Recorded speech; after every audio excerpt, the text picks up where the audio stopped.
A breakthrough in the 1972 murder case of a 12-year-old Boardman boy. In a press conference this afternoon, Boardman's police chief revealed they believe they know who's responsible for the murder. On March 31, 1972, Brad Bellino and Donald Don Templeton, who were close friends and both 12 years old at the time, were getting ready to spend the night at Don's house.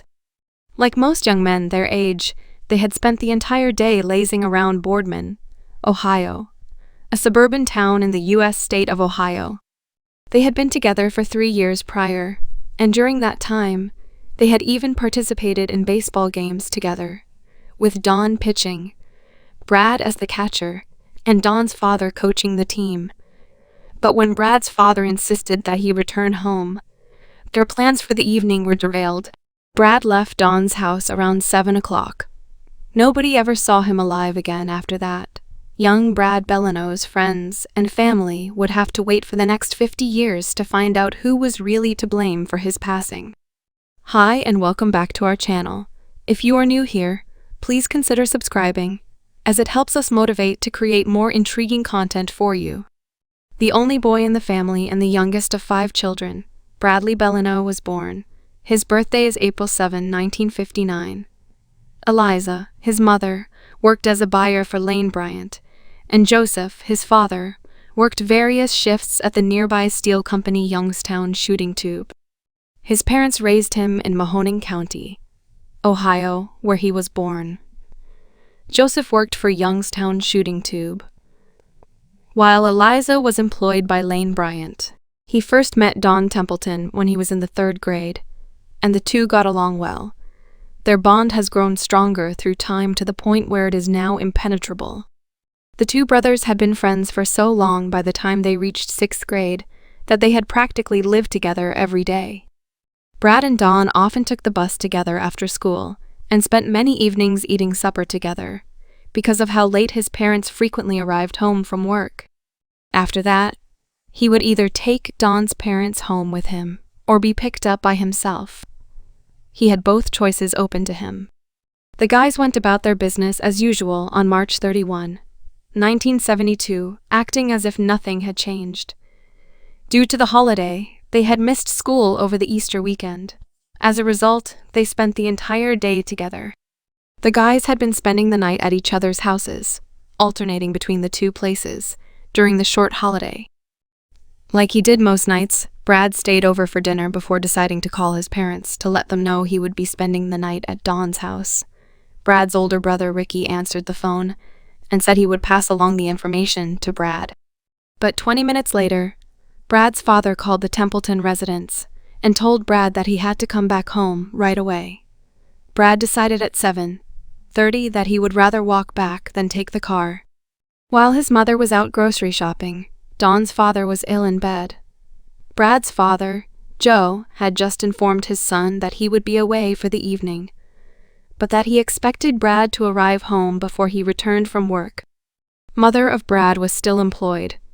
The kids believed that the distance wasn't too great, because their small town was relatively safe. After expressing those words, Brad started the 3-mile journey without realizing it would be the final time he ever saw his family or best friend. The next day, a Saturday, the Bellino family was busy with a variety of activities. Brad had been gone from the house for some time, but nobody had noticed. Eliza didn't know her husband had turned down Brad's request to stay the night because she hadn't seen him since she arrived home from work. Brad was assumed to be well, and, as is traditional, spending the night at his friend Don's house, as everyone went about their day. The Bellinos started to worry when Brad did not arrive home that afternoon, as planned.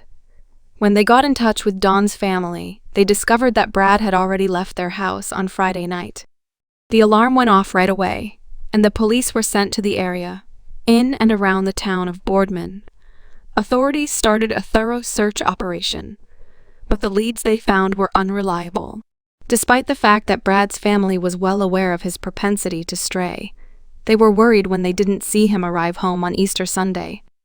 Throughout the long weekend, people continued to look for Brad, but on Tuesday, April 4, 1972, things changed drastically and fatally. Paul Smith, a worker for the very sanitation company, was removing trash from the dumpster outside Isla's dairy shop in the Boardman Plaza at around 8 in the morning. At this point, he discovered a boy's body that was covered in cardboard boxes and trash from the nearby shops.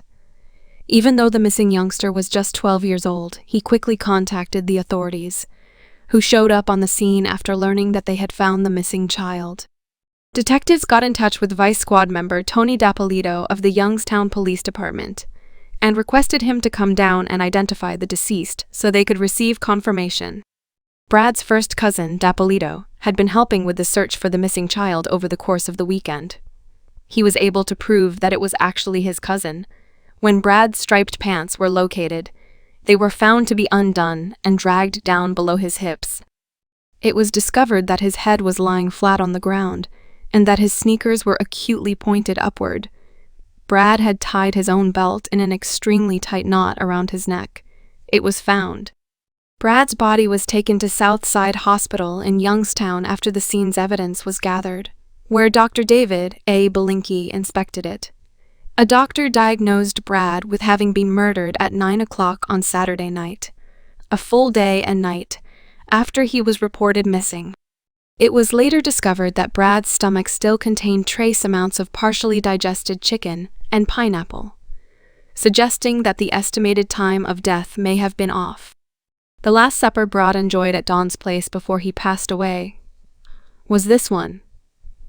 He had been strangled to death and, according to the medical examiner, had also been sexually abused. Everyone who was close to Brad on that particular Tuesday, including friends and relatives, experienced sadness. Unfortunately, Tony D'Appolito was tasked with informing his aunt and uncle with the bad news. Every part of their lives had been destroyed by the calamity. Brad's classmates and friends were completely shocked by the news. Don recalls hearing the teacher's announcement that Brad had been located while he was taking a math lesson. The entire class started to applaud as the pupils learned that their friend had been found. They were not aware that the instructor had not given them complete information on the story. The feelings of relief and delight immediately changed to tears of grief and sorrow when she revealed that his body had been found in a dumpster, barely 2 miles from his home. The police launched their investigation right once, questioning his closest friends and family members.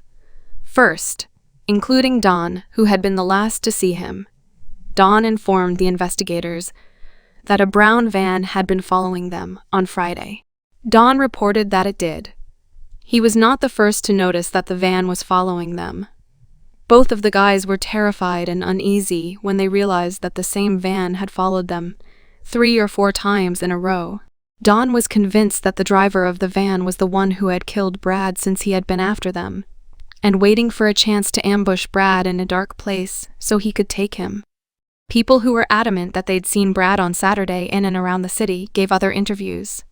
The investigators thought that since Friday was also a holiday, individuals might be confusing the days.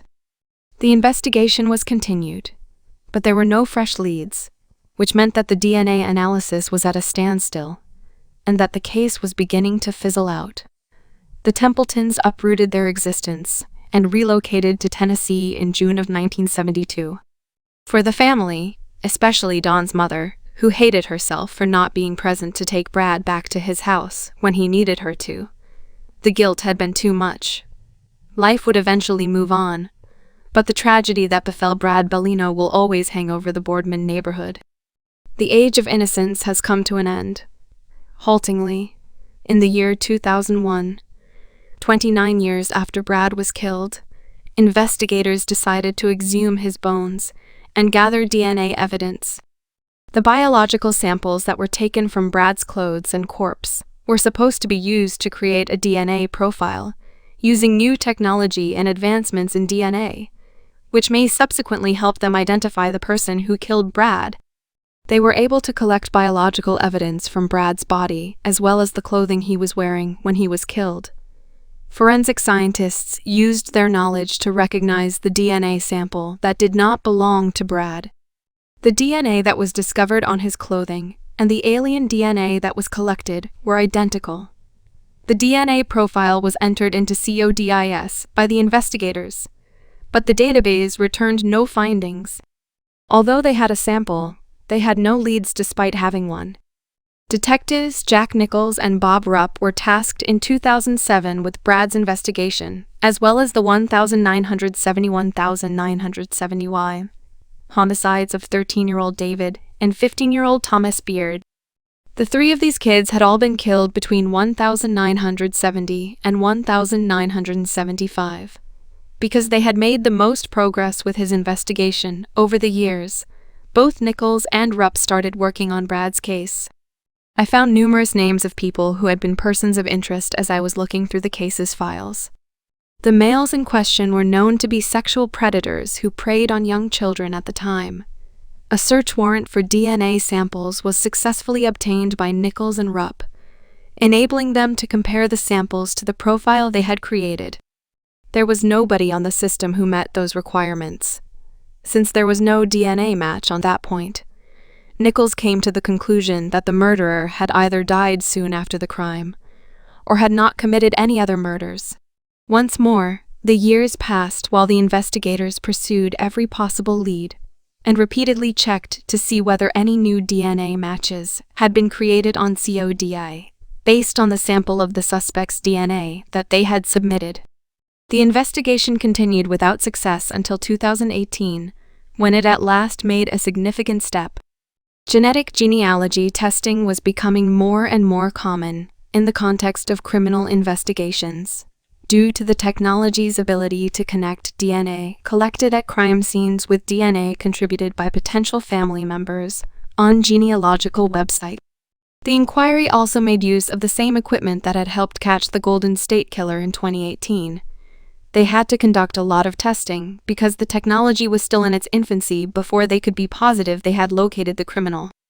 Since 2018, detectives have been choosing names from a list of hundreds of people and narrowing it down from there in an effort to find the closest DNA match to that which was discovered on Brad's body and clothes. The Boardman Police Department was able to pinpoint the suspect's traits through their partnership with Parabon Nanolabs, which included being of European heritage, having fair complexion with freckles, brown or hazel eyes, and either black or brown hair. After that, they had the difficult task of identifying which of the potential suspects might have been accountable for the murder of Brad by investigating their whereabouts at the time of the crime. It took a lot of time and effort to complete this. Brad Bellino died on Easter weekend in 1972, and on January 24, 2023, Todd Worth, the chief of police in Boardman, announced that the department had found and identified Joseph Norman Hill as the person who was accountable.